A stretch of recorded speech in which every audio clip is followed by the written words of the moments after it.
So we have two wonderful projects to highlight tonight. One is the program at Old Trail School called the Edible Education Initiative. We're really excited to hear how Old Trail has developed a really powerful program that engages students in not only education but actual hands-on education and learning about local food economy as well. So we're going to start with Old Trail School tonight, but then after that we are fortunate to have folks here from Hattie Larland, and for a long time now, several years, you probably have been seeing here and there some restaurants with Hattie Larland's name on them, perhaps some processed products with Hattie Larland's name on them. So we're excited to hear from them in terms of how they've really focused on being part of the local food economy. And we're excited to hear about that because they now have an opportunity to scale up some of their efforts, which is, a real example for the community of what's possible, and certainly opportunities for collaboration that we'll talk with them about as well. So what I'd like to do is introduce Kathy. I should have asked how to pronounce your name. Sapienza, and Alice Gumas, who are in charge of the Edible Education Initiative at Old Trail School. And I understand that maybe 3 years ago, Alice was fortunate enough to be invited by the headmaster to participate in the Edible Schoolyard project that Alice Waters launched out in California, which really sort of created the vision and some of the guidance for the development of this work. So let's welcome Alice and Kathy to the stage. So I said we're kind of preaching to the choir. You all believe in edible education, but we know that we need to get kids interested when they're young. So edible education for us means involving students in the entire food cycle, everything from gardening to cooking to sharing food together, and we incorporate that into the academic curriculum through these hands-on activities and experiences. We know it, but there have actually been lots of studies that have shown that when children are involved and engaged in the production of food, from the seed to the table, that they're more likely to eat the food and enjoy it. These experiences enable students to become stewards of their environment, stewards of their own community, of their personal lives too. And then they become empowered in the garden and in the kitchen, and it leads them to make healthy choices for the rest of their lives, we hope. Old Trail has a wonderful partnership with the Hattie Larland Foundation, which you'll hear about. Old Trail has land, maybe 11 acres or so, that the Hattie Larland Foundation uses as a farm. They grow produce for their own purposes, but in return, Old Trail uses that space as an educational facility. So I can bring students, Alice can bring students, any teacher can take students up to the garden and do whatever needs to be done. The Hattie folks help us prepare beds, they give us advice, they work along with our students in the field. So it's kind of a win-win situation where our students work alongside and learn from the Hattie Larland participants. So they learn about sustainable growing practices, not just so that they're aware of those practices, but so that they're actively doing it. They're actively engaged in that entire process of planting and growing and tending and preparing and eating food in a way that is nourishing for the earth, but also nourishing for their bodies. So throughout the school year, students throughout the grade levels, we're preschool through grade 8, all students have multiple opportunities to work in the garden and to cook in the classroom. And all of our lessons are coordinated directly with something that's happening in whatever subject area it is. It's math, social studies, science, music, language arts. Whatever teacher is willing to have us come in and do a lesson, we'll make it fit that. So it's not like the old-time home ec when I took it 40 years ago where I was trying to learn how to be a good housewife. That's not the purpose anymore. So I wanted to talk about a couple of examples of things that I've done with kids. last year, and Alice, last year we had an all-school initiative where every student in the school, from the 2-year-olds through the 8th graders, planted a clove of garlic.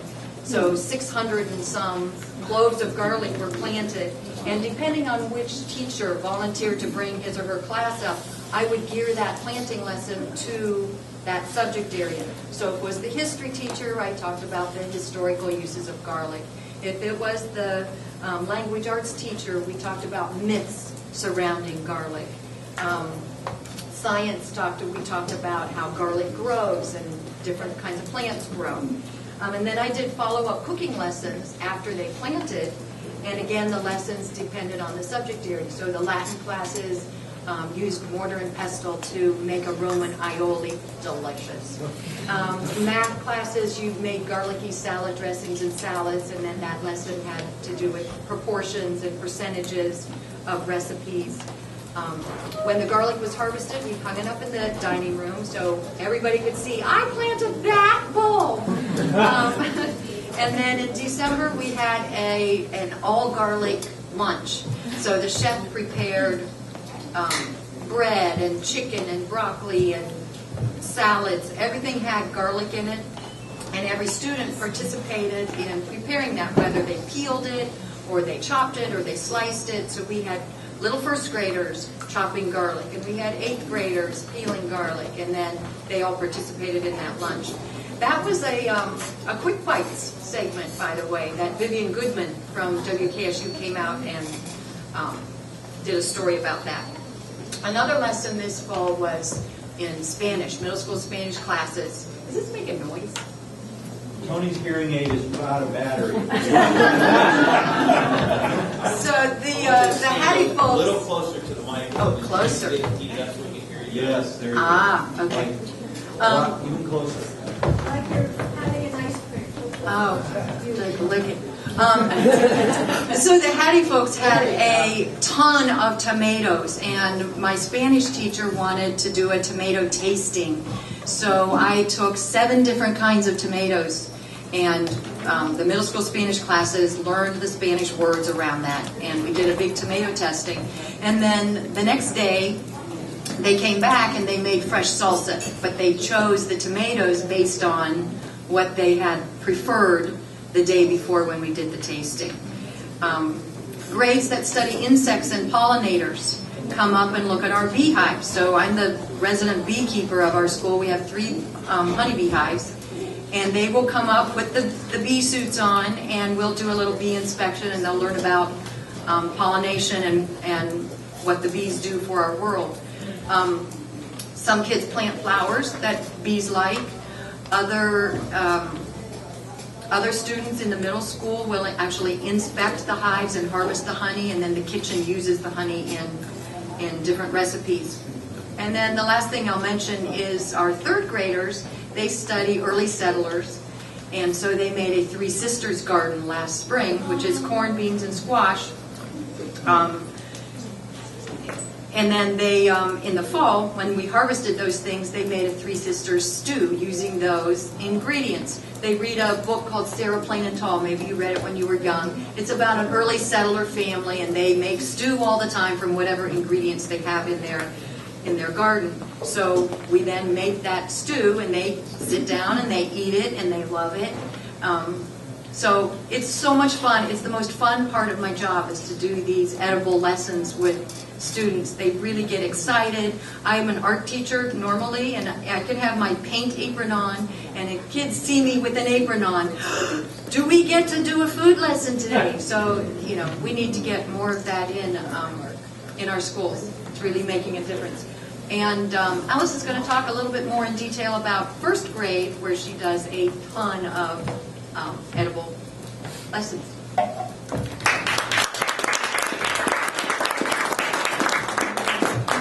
So just to tag on, I hear Kathy and I get excited about it. So after we planted the garlic, that was part of it. Whatever we do with the food, then we cook it. So with my little ones, they wanted garlic bread. That's what they wanted. And but a month later, I was putting somebody on a bus, and a parent came up to me and said, "Oh, Mrs. Gomez, do you know what we just cooked last night? Your garlic bread. So that's how it carries through. So the children take it and they go home with it, and that's the whole point. So I'm just going to talk a little bit about sort of our initiative. And I know, again, everybody knows this, but sort of what's happening at school as far as sustainability. So as we know, there's 3 pillars of sustainability: the social part, the economical part, and the ecological part. And I just think it's really important to understand that the impact of that working together, the kids working together, doing something, together, planning, chopping, harvesting, and all that. We did a project this year about. I'd asked the chef, what are sort of some vegetables that you would like to promote? Maybe first grade could be a tasting kitchen. So he said carrots. Let's start with carrots. So we went back to the classroom this year. Again, we followed the interest of the children. They were very interested in recipes. So we had a lot of cookbooks. We have a lot of diversity in this class. So we came up with, there were 6 different recipes from all around the world. And we cooked those, and then the kids tasted them all, and they voted on which was so it ended up being their 3 favorites. Those 3 favorites then we took to the kitchen, and our chef did it and presented it to the whole school, and then the school voted on it, and the 2 that won are now part of our kitchen, our lunch menus.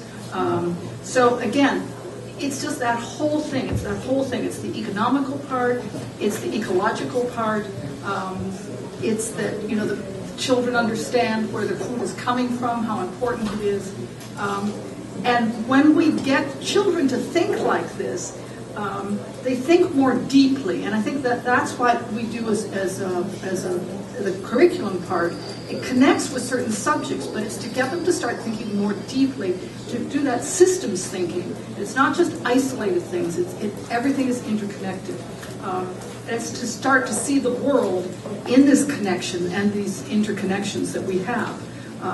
And again, if you don't start young, then it's an isolated subjects, and as Kathy said about our home ec, you learned how to do that, and that was that, and it was left. So just to recognize that people and other living things depend on our resources and how they're maintained and how they're either depleted or destroyed or taken care of, nourished. So we try to make all these abstract concepts come alive through these hands-on activities, and I think that's the whole thing. We, as first grade in our curriculum, these are our driving questions. This is how our curriculum is done. And our driving questions in first grade are: how do food choices impact the environment? How do they impact our community? And how do they impact our own personal health? And those are the academic questions that we revisit through all these all throughout the year. Every week in first grade cook probably if it's not every month, it's about every two weeks we cook something. I got hens this year, which have been absolutely phenomenal. So we have incorporated some of that, the animal care part of it. Our eggs are just so treasured. The hens are so treasured. I did not have to cope with them over the winter. They were taken up by a family, and so. But my kids now are saying, "Oh, the snow's melted. When are our hens coming back? When are our hens coming back?" And we did. What did they want to do? Chocolate mousse for a board meeting. And our first graders came in like this with the chocolate mousse, Julia Child's recipe. They had beaten everything. They've done everything. Yeah, but I mean, it's wonderful. They take it like that. So cooking together. Just integrates so many wonderful, wonderful things, and it's very, very special. We also have at Old Trail a green team, and so there's many other aspects to sustainability, and that is part of our infrastructure. So I think it was 2 weeks ago, our lights went out, and we are now a completely solar school. So that has been like phenomenal.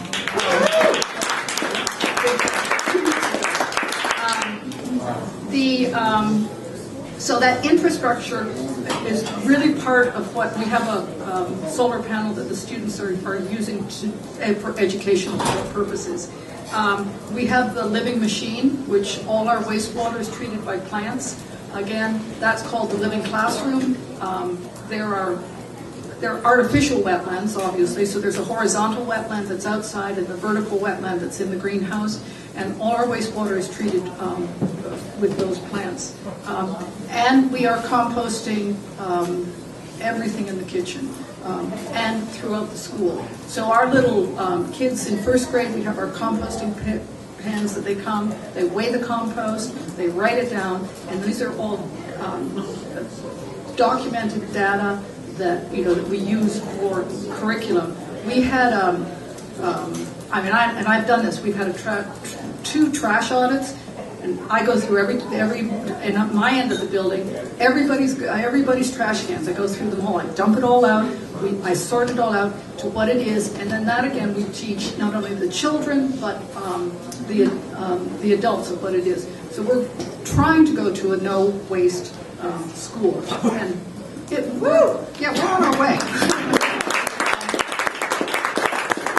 So again, the chickens got into this in food systems, and the other thing we have in first grade is we have 3 in each classroom. These large, they're bigger than this, but as tall as this. They're called grow towers. So it's a garden tower project, and you can Google that. It's just an absolutely wonderful system where you have your earth. They're like strawberry plants, the planters. They have the pockets on the side, and in the middle is a tube, which is, we put all our compost in from our classroom, and we have worms in there, so it's a regenerating thing. So it's again, the children get that whole system. It's not just an isolated one incident that we do. It's called Project Grow Towers. So it's Garden Tower. Sorry, Garden Tower Project. And I think it's out of Milwaukee. It's really, really cool. If you go on it, you can see how seed it is. We've just put in, at this point, we've just got some strawberry plants in there. We've got some herb plugs, and we've got seeds that are coming up. But we put flowers, we've got edible flowers in them, herbs, and really strawberries. We were talking about, the kids have decided sort of what they want to spend in there. They didn't want kale. But they like the edible plant. Yes, I know. We've done that. Don't worry. They love it. Yeah, and we do apple chips, too, so it's kind of... So I think our edible curriculum focuses on health, environmental stewardship, and sustainability. And they're exposed to everything, the culinary arts, the nutrition, animal stewardship, a sense of place, a sense of equality, diversity, and that thing that I really like is that interdependence. And thank you. So I want you guys to take in how cool this truly is at Old Trail. This is a very intentional school. And it's about permaculture, really. We've had conversations about permaculture, permanent and sustainable human interactions, which you describe beautifully, which you're helping the students understand and practice. Working together and asking questions. Working together and asking questions. I'm working on workforce development issues these days, so I'm talking to a lot of companies who employ folks here in Summit County. And I can tell you that soft skills, that means a lot. It's cognitive skills. It's also what we traditionally think of as, people kind of skills. What you guys are teaching the kids is what employers are desperate for these days. Because, I could go on my soapbox, but close to 100% of all the jobs that are available in the country rely on 3 to 5 core skills that are cognitive in nature and soft skill in nature. Most employers will say, give me somebody who has those skills and I can teach them what I need them to know for this particular job. So number one, that's awesome, right? Permaculture is about sustainable human systems. It's about sustainable agriculture and natural systems, which obviously you're creating and you're helping them understand. And it's about sustainable economies, which you're helping them understand as well. Imagine if we could have this in every school. There's got to be a way that we can leverage that here in Akron and Summit County, what you have done. So that, here's the thing, we need to connect it to student performance and student outcomes. I'm curious, and we'll talk about that in Q&A, okay? That's the bottom line. So it's awesome, and someday we need to have some of your students here to participate in this conversation, because they're who we need to invest in, as well as young adults. So awesome work. Let's give them another hand. Okay, so I'm really excited to hear from the folks from Hattie Larlin. We've got with us Dottie Grexa, who's the Vice President for Community Services and Vocational Services, and Nathan Edge, who's the Gardens Manager. And we've asked them to speak primarily about their new project, the Food Hub, which you might have heard bits and pieces about, but also to weave into their presentation tonight the work that's really led up to their intention around the Food Hub. Just a ton of wonderful work around community and market scale gardening and food processing. I've been with Hattie's for almost 8 years, and I came from the for-profit sector, and I have to tell you it's refreshing to work for a nonprofit, and especially to engage in conversations like we're having tonight, because it's really core to who we are as an organization. So we're going to talk about the garden operation today, and Nate's going to talk about some specifics about the hub that we are in the process of developing. Quick history on Hattie Larlin for those of you who don't know us. Hattie was actually a nurse, and that's actually her in the picture, and out of Portage County, and she worked in a hospital. And her neighbor had a child with a severe disability. This was back in 1961, 1962. And the story goes that while they're sitting around the dinner table, Hattie's lamenting to her family and her 3 children, why can't someone do something for this child? And her son responded, aren't we someone? And Hattie took the child into her house and cared for her entire life. Other neighbors and area people heard about it, and they started to bring her more children, and pretty soon she has, in addition to her family, 10 children in her small farmhouse that she's helping to care for because the families just couldn't care for them. That turned out to be a larger building. They did a building. Today we have a facility on that same farmland in Manaway that cares for 130 children and young adults with severe and profound disabilities. Many of whom are medically fragile. So that's really the core of where Hattie started, and over time we developed group homes, respite care, nursing, home health care, anything to help someone live in the community with a disability to live a more enriched life. And in 2006, our CEO, Dennis Allen, was scribbling on a napkin, which is a very scary thing. When my boss picks up a napkin and a pen, you just need to head for the hills because ideas are going to flow. But on that napkin, and this was before I came to Hattie's, but he developed the idea of putting a cafe in Hudson that would employ adults with disabilities, teach them work training skills so that then they could go out and get jobs in the community. And that's really how our work training program started.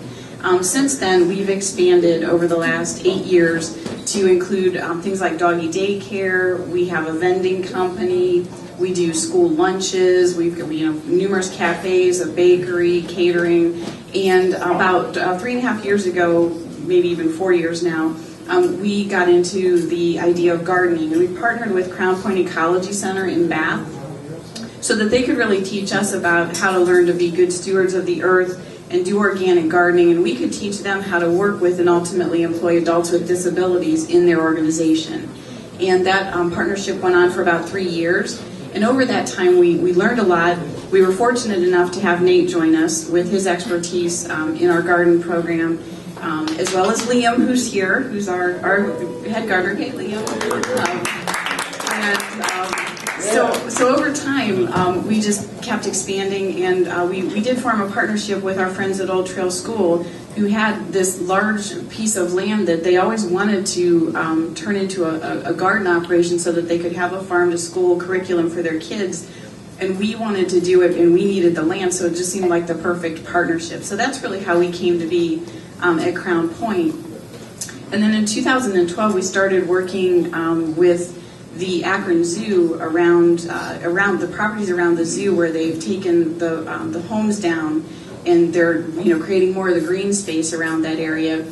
And Nathan really had the idea of how can we partner with them on that land and turn that into more of an urban setting, because we loved the settings that we were in, but they were very much lush countrysides, and we really wanted to be part of a neighborhood and have an impact on an urban setting where we could bring the value of the food to them. So that's really where the zoo garden started, and we were proud to grand open it last year. We got a little bit of a later start, just because, as those of you who have tried to build and get zoning and all that good stuff, it takes a little longer than you might anticipate in your perfect timeline. So, but we are active over there, and we will be really ramping that operation up this spring.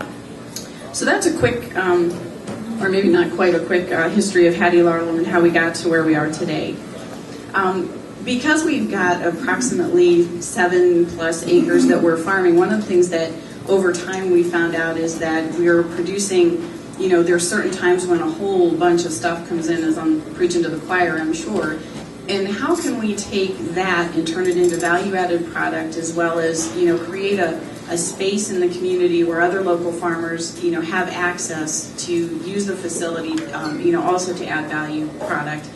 And one of the things that we found out as well when we were opening the zoo garden was that the community doesn't really have a space in that location where they can have, community events or education. They've got the library certainly, but there is a lack of space for that kind of thing. So as we developed the Produce Hub, I kind of listed what our major objectives are there for. Really, one of them was to process the produce as it comes through in an effective way, and have a way to partner with other farmers to do the same. The second is we wanted to open a retail market in that area where we could provide fresh produce, milk, cheese, eggs, tea. We've got a local tea person who wants to partner with us, honey, whatever those local products are, but really to commit that space to local products only. And so that's a second tenet of what we wanted to do. The other idea here is that we are a nonprofit, so anything we can do to generate revenue to sustain our programs, as well as grow our training of adults with disabilities in the workplace, is a great thing. So the idea of taking, the peppers and the tomatoes and making fresh salsa that we can then wholesale, that is an additional revenue that we could potentially target. And then the last piece, which I touched on, was that idea of education and community. So this is the location that we are currently looking at. If you can see the star on the right-hand side, that's currently where our zoo garden is, if that puts any kind of a relative space on it. And the space that we're looking at is it's Cedarwood Square, Douglas, and Cedar Street. So it's kind of its own little island there. You can see kind of that triangular space. It is that whole space, which right now is all green, kind of overgrown. Prior it was some houses and a dry cleaner. But that's really where we're looking at. The City of Akron has been a wonderful partner. We just are transferring the purchase of that land over to our organization, hopefully this coming Monday night. Keep your fingers crossed. This is how it looks today in real life if you're not looking at the overhead. So that's a kind of a look at what we're what is there right now, except it's covered by snow. I took these in the summer when the snow was gone. And this is really what we're proposing. And there is a 3D model of it at the sign-in desk if you want to take a look at it. But this is the idea of the hub. And if you look on the left-hand side where it says fresh produce, that'll be a seasonal walk-up market, so that in addition to the retail space where we'll be open year-round, we'll have fresh produce out front in the seasons that are appropriate. And then right next to it is a bike box, so we're going to encourage local riders to come in, as well as walk-up traffic.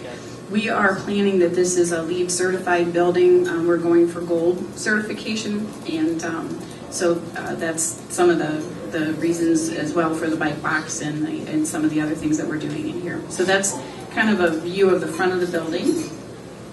And this is the southeast corner. You can see part of the building will use repurposed shipping containers. There's a market out there that uses import shipping containers one time, and then they go to the junkyard. But a really smart guy figured out there's a market for them, so we will be incorporating them into the design of the building as well. There will be 3 or 4 of them in total in the building.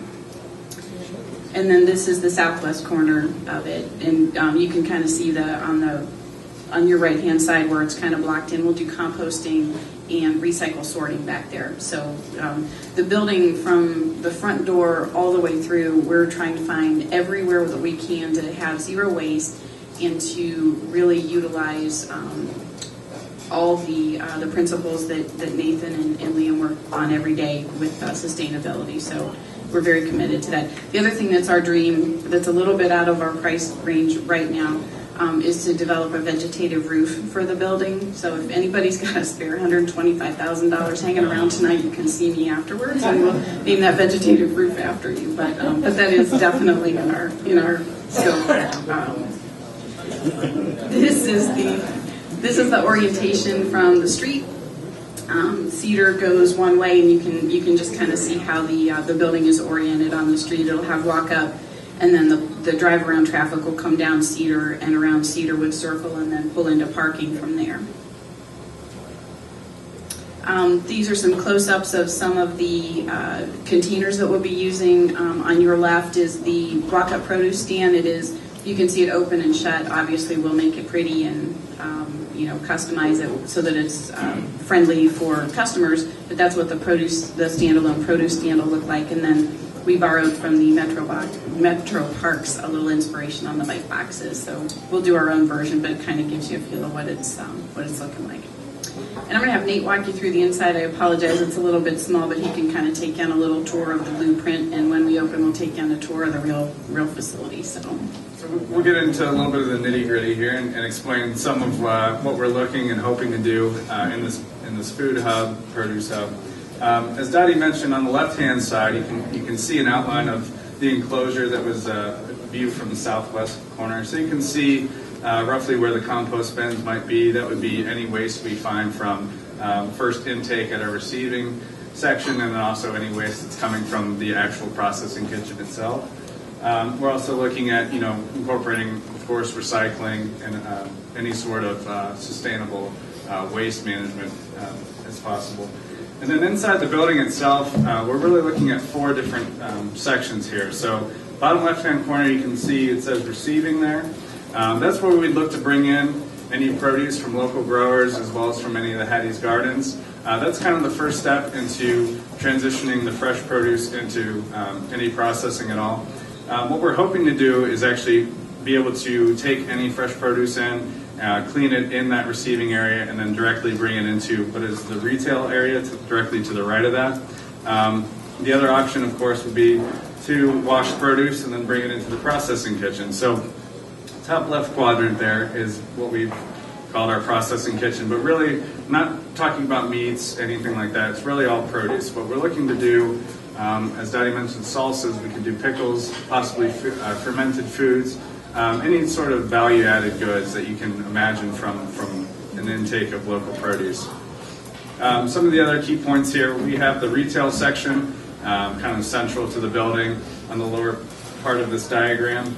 And again, featuring local goods, meats, cheeses, breads, honey, and of course produce. So we're looking to use a couple merchandisers for the fresh produce. We'll have a couple cooler units, again, for cheeses, maybe some dairy, and then some bins and shelving throughout. We're really looking for a nice kind of organic-looking retail shop where you can walk through and access all of this local food. The final component is fairly important. It's a educational room. So on the far right there, you can see what would essentially be one large room that could be divided into 2 quadrants. And we picture this as an area where, say a city council wants to come in and hold a meeting with its constituents, just meetings in general like we have here. And then, cooking classes. We want to incorporate an electric stovetop where someone could come in. I know Beth has done cooking classes at some of the countryside markets, so we can picture something like that where Beth has the ability to speak to a larger group in a confined space, even during the winter if you wanted to. So the educational component's very important to us. This site is part of a food desert, as you all might be aware. This is kind of based on Summit Food Policy Coalition's work in identifying the areas in Akron that are in need of these fresh markets or access to produce. And so we see this both as a space where folks can come and access that food, but also a way for people to come and learn and how do you use the produce that's coming out, and how do you take things directly from the retail shop, learn how to cook, say, kale or other things that these folks might not have had access to or have used in the past. We'll go through some specifics here. We just recently were able to tour Cleveland Crops facility. Cleveland Crops is run by Cuyahoga County Board of DD, so in a very similar field as Hattie Lallam. And they've partnered with OSU and OSU Extension to put together their own hub. And we were allowed to basically look through and get some ideas. So these are some pictures of what Cleveland Crops is doing on the east side of Cleveland now. You see on the left there kind of the produce washer. The important thing about this is that while we want to give the training and hands-on experience to our participants, it's important that we maintain these food standards, and especially with a structure like this, we're dealing with inspectors and whatnot. So it's important we use this produce washer, and of course there is some manual labor involved in training and teaching our participants on how to use these items. A couple other examples of things we'd like to see. We're looking at steam jacket and tilt kettle, and these are important for really scaling up to large-scale canning operations, pickling, whatnot. On the right-hand side there is one of the larger coolers. But in addition to these coolers, we're looking at doing flash freezing, which is very important for really capturing the fresh produce coming out. So if you have a surplus of tomatoes, it doesn't make a lot of sense to try to process everything really quickly. If you have a flash freezer, you're able to capture the flavor and the essential parts of those tomatoes, and then you can use that in the future. So we'd be hoping for processing and the ability to render some of these products year-round. A couple other things here on the right-hand side there. We're looking to do some dehydrating in this unit as well. So whether it's dehydrated fruit snacks or kale chips or what have you, these are some other items we'd be looking at incorporating. Basic stovetop, other products that you can make on the stovetop, particularly for catering opportunities as well. It's something that Hattie's Cafes does now, catering, but expanding that opportunity and giving more training at this processing hub for food service and catering. And just a couple other pieces of equipment there. So I'll hand it back to Dottie here. These are just a few examples of what we might expect to see the inside of this hub to look like.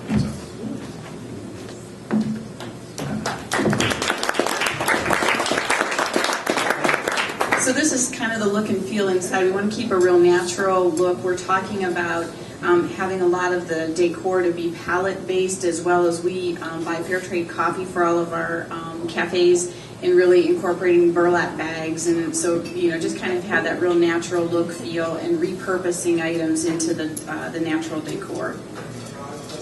So how much does it cost? Yeah, I know. The project right now is estimated at $1.2 million. We have so far secured $460,000 of funding for it. $250,000 of that, interestingly, was a line item in the capital budget with the shutdown and sequestration. A lot of the capital dollars in the old budget were not used. There was a surplus, and they opened it up to nonprofits to submit grant proposals for it, and we actually did secure $250,000 for this project as part of that. So there was something good that came out of government shutdown.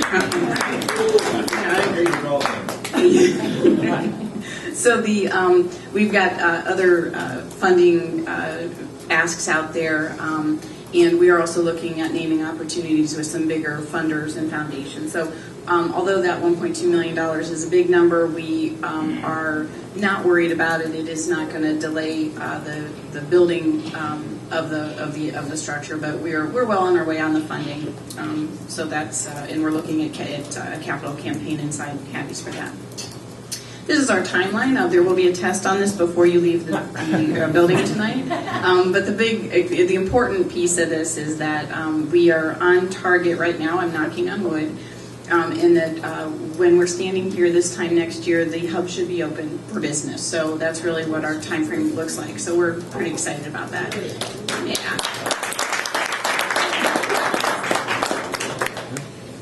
And just wanted to share with the group that the end goal of this is to really build a facility that's in the community and for the community, that supports the neighborhood and supports our fellow growers.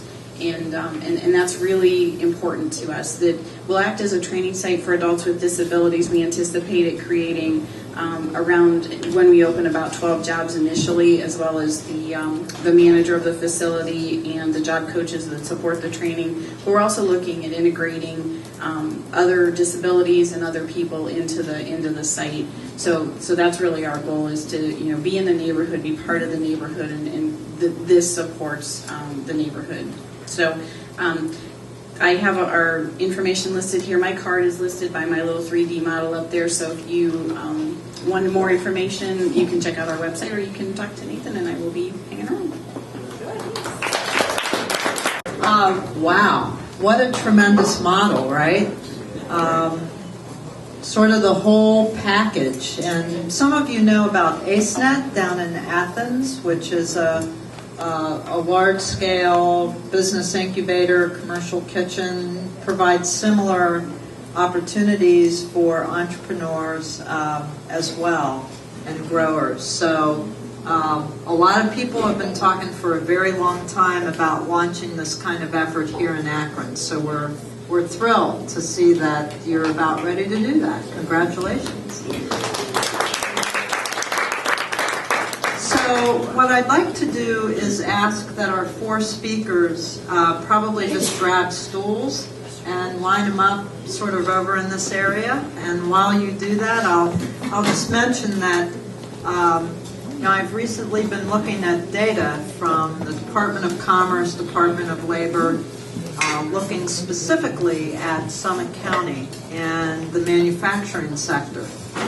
And what specific sectors have grown over time and where we're really strong here in Summit County. And certainly metals and plastics are where Summit County really thrives and has for a long time in terms of manufacturing.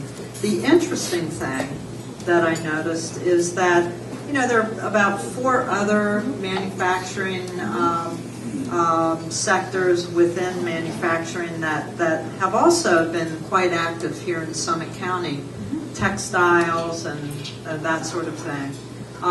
But the food industry is also included in that data, and it is the only one of probably 4 or 5 additional manufacturing businesses that's actually begun to grow. Granted, it's way down at the bottom of the graph because metals and plastics are so high, right? But over the past 3 to 4 years, you can see the line for the food industry going in this direction, which is really encouraging, and it sort of makes sense to those of us who have been working really hard to begin to lay the groundwork for that to happen. Miss Julie is a great example. And about ready to hopefully get a lot of your product line into the University of Akron, yes? Yeah, all right. That's a perfect example of someone who's worked really hard with a vegan menu and product line to make it happen. So what we'd like to do is open it up to questions for our panel. And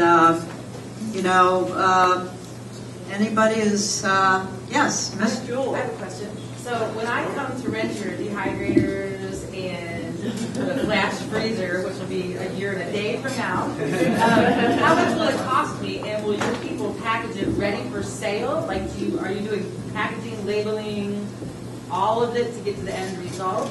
Or do we come and rent the facility with our own people and do the work. Yeah, I think you had it right on the first example.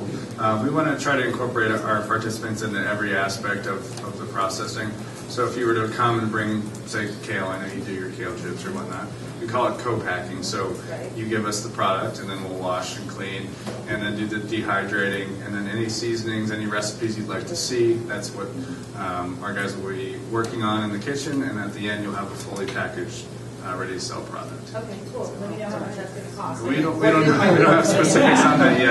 Yeah, we're doing research on I'm ready tomorrow. recipes and how that's all going to play out with pricing and whatnot.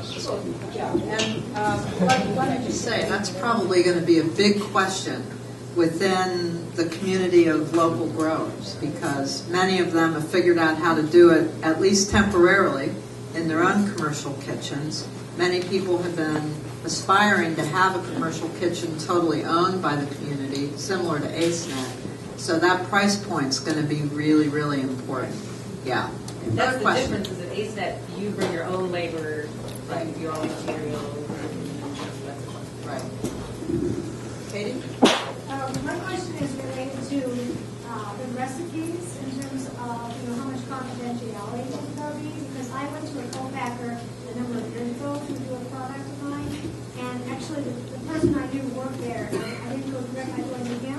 So he's like, don't bring that to me, because my job is to taste it, figure out what's in it, and try to reproduce it for us. So, that really stopped me from wanting to do that, because he's like, well, we're going to try to take it over, and that will happen. Yeah, I can address that. We just hired the manager for this facility, so he's got some great experience. One of the things that he and I talked about was confidentiality, and prior to coming into the facility, both of us will sign confidentiality agreements that your stuff is your stuff. I can't share it with anyone, and likewise, my prices are confidential to you. So there's a two-way confidentiality agreement that will be signed just in regard to that. So I'm glad to hear that tonight, because he was very adamant about that. And I'm like, well, we can all get along, right? Yeah, so. Yeah. Other questions? Yes, Shannon. I don't know if you can sort of take off the professional hat and put on the dreamer hat, but it's so exciting to see these things happen. What do you think should happen next? What are the pieces that need to kind of connect things more? Who's your question directed to? Yeah, it was intentionally vague. So what I'd like to do is start with Old Trail to respond. You guys hear the... Actually, we've been talking, the question had to do with what's next. We've got these, these initiatives started, so what's next? Our students are already talking about being entrepreneurs and what they can do with product. So whether it's dehydrating, I did a dehydrating lesson earlier this year with kids, and it was weighing, water weight before and after, and very cool. That's just an aside. But the kids are coming up with ideas like, selling bouquets of flowers, selling dried herbs, selling lip balm that's made with the beeswax and the honey that we grow, all kinds of products. So maybe that's next, is that children become the entrepreneurs. Yeah, and we heard of, I just came back from a green conference, and I mean, what the kids are doing is just phenomenal. There was a school in Milwaukee, they'd written a book, it was published on a thing, they called it Chickenology, and, there's so many things that I think that our kids will come up with if they're given the opportunity that schools they're learning in this way. So I do think that there is a future with products and ideas, but I think it's limitless. And I think our kids also are looking for jobs in policy making and all those things too, which is really important for that. So I think that then they have the passion because they've had it since they're so young. So Alice, can I ask you to speak to that just a little bit? Earlier in your presentation, you said that the students are beginning to understand systems thinking Right. and dealing with big, messy, complex systems, right? Right. Which, if you think about it, the work that we need to do today is all about that and Right. the capacity to be able to work in that environment. Can you speak to that, please? Yeah, that's a big thing. But it's that interconnectedness that that one can develop in the classroom or really squash in the classroom. If everybody's just taking the paper and pencil test and that's it, you know, you're not doing collaboration, you're not asking questions, you're not working together, and it doesn't develop, I think, that systems thinking. But when you bring that together, and I cannot tell you, we're doing it with your preschool, you should come and hear our little children like that are talking about, you know, what they see outside and asking questions. And their voice is important, and we're talking about having more student voice. And I think that's really, really important. You know, the carrot lesson that Alice described is a perfect example where the students had a voice. They came up with recipes, they made them, they voted on them, and now what they did is actually going to be used in the kitchen. So they see that they can make a difference. So that's empowering. They want to do it again. Yeah, and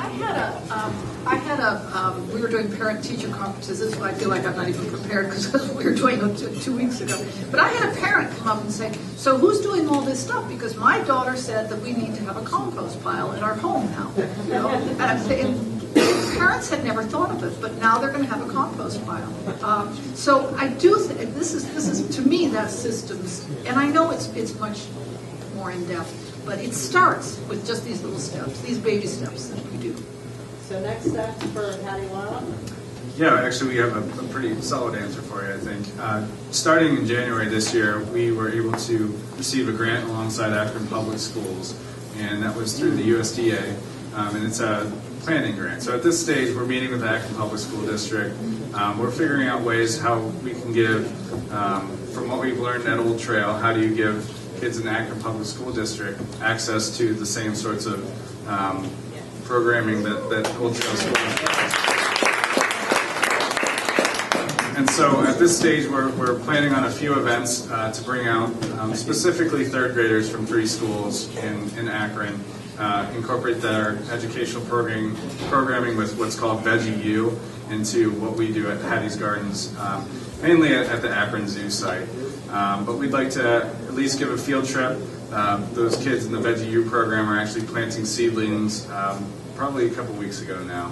And so we'd like to incorporate some of those plants and show them where that might end up or what it looks like when those plants come to fruition. We'd like to do some tastings, and ultimately the goal then would be to incorporate that educational programming, but also give the cafeterias and the students in those schools access to the produce. So how do you get locally produced vegetables, or breads or cheeses or what have you into the school district? So that's something we're working on now. It's going to be a year-long process, again, just planting and some small implementation at this point. But it's something we're looking forward to in the near future and then hopefully long-term with the school district. And then also on the training side for our participants in the program, we're looking at micro-enterprise development for them.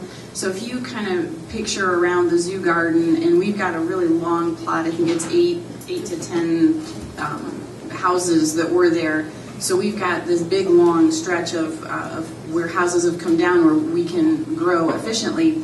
There's a whole lot of one house plots that are vacant today, and we are working on developing a program where participants in our program, so adults with disabilities who are in our training program but who are kind of ready to go to the next step, we might give them that space to be their own small business that will support them, because our big garden will be down the way, so we'll have basic tools and the things that they need to do it, but they'll have to develop a business plan for, are you going to fence it?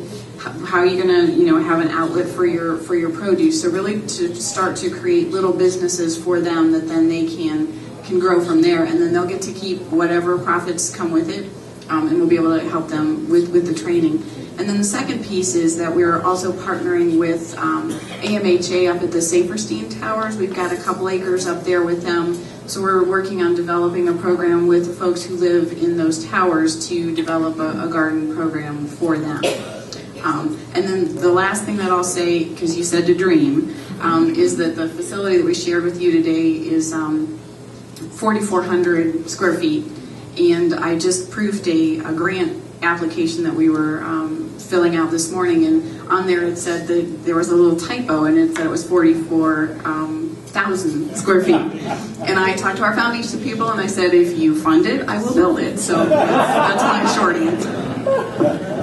So I feel compelled to acknowledge Liam, who's in the house, who's here almost every day.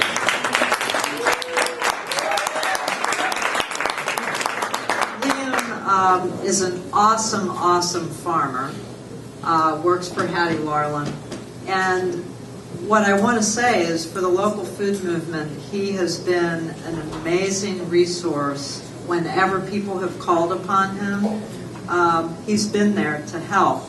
And I don't know when you sleep, Liam, but we really, really want you to know how much our community appreciates you.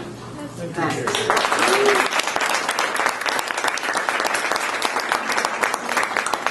Other questions? Yeah, well, mine isn't a question, it's just a comment. You have not been to, it's Thursday for the Akron Zoo, is that when the garden is open? Or I'm sorry, the stand is open We're for hoping the to have Akron? the farm stand at the edge of Copley and Edgewood open on Wednesdays and Saturdays. Okay, and the Akron Zoo one, is that? That's right, that's Akron Zoo. The Akron Zoo one is Yeah, on we're at Edgewood, Highland. it's on Thursdays. If you haven't been there yet, go there. Wednesdays and Saturdays. Wednesdays and Saturdays. Well, whatever. Highland. There's one on Edgewood. The one I know is on Edgewood. There's one on Edgewood on Wednesdays and Saturdays. Wednesdays and Saturdays, don't listen. Wednesdays and Saturdays, go there because it's excellent. Great. So Beth, you had a question?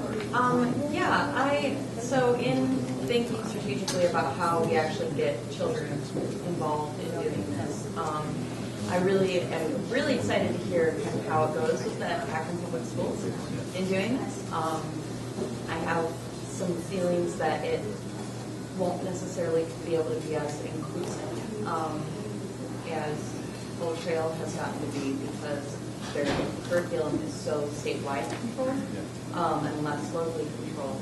But we do have an awesome resource that we don't talk about or use as often as we should, and that's the community centers. The community centers are city-owned and operated. The city is a,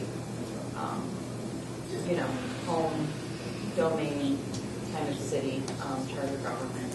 So it's quite possible that we could incorporate it into the community centers, and I know that the community centers are looking for more and more things to grow and really do. And I'm just interested in hearing what you guys think about that idea, and also could we bring some of your kids to a city council meeting and have them start to understand how that all works? Yeah, absolutely. I mean, it makes a lot of sense, and honestly, it's not something that we've thought about. And I think that we do, our training program actually does the vending in most of those community centers. So you're talking like at Davis and Walsh and that, yeah. So it's something that we hadn't really thought about, but we will definitely, we're meeting actually conveniently tomorrow with our grant. So we will definitely raise that up on our agenda. Thank you for the suggestion, and can we use you as a resource if? I'll be doing more and more work with them. Okay. So. Great. I just wanted to add, at Mason School for the past 3 years, that's been a good example of a farm to school program with the kids in the summer that is partnered with the community center. And the reason too that it's been really successful is it's partnered with the free food or the free lunch program. So that's maybe a very good partnership too, is to kind of work with the kids that are already there for that free lunch and to kind of work with curriculum. We did that in Twinsburg. We did that in Twinsburg a couple of years ago as part of our summer youth program, and it was a pretty cool program, and we did just a tiny little bit of gardening, but that's a great suggestion, so thanks. And that's Karen Edwards that I was mentioning to you before. So because we're talking about the city, I really want to also acknowledge Councilman Rich Swirsky from Ward 1 back there. Rich. And I mean, Rich is a great example, or Councilman Swirsky is a great example of what an elected leader can do to create momentum in a really great direction. I mean, he's already in his short tenure been a great friend to Gaines around the CSO project and other areas. And so perhaps you could work, have a chat with Councilman Swirsky as well before you leave. Any other questions? Yeah. Two comments and a question. One to Old Trail. Thanks so much for what you're doing with your kids. Hey, Mary, could you have a soft voice. Could you? Just so we all hear you. I was just going to say thank you to the folks at Old Trail, because the kids who go to your school, as they grow, are going to be the ones who can actually influence a lot of what happens going forward. And to playing off of that is that, have you considered the opportunity of partnering with another school within the Akron School District or Summit County School District, especially kids who are in a food district? So that's one question for you all. For you all, because you are in a food district, how are you coordinating with Akron Food Bank? And have you also explored the land bank as an opportunity for additional land plots? So let's start with Old Trail. Actually, we have talked a lot about wanting to partner with some of the Akron public schools, have kids come out on field trips, have them involved during the school year, during the summertime. So nothing is off the ground yet, but that's something we would definitely like to do. I think it's really important to remember that we've started really small, and we still feel like it's just baby steps that we're doing. And so these are all these wonderful ideas, and yes, we'll take them. But at this point, I still feel like we're just sort of small. I'm excited to think that the ideas are big, but I think what we're doing, I always feel like there's so much more to do.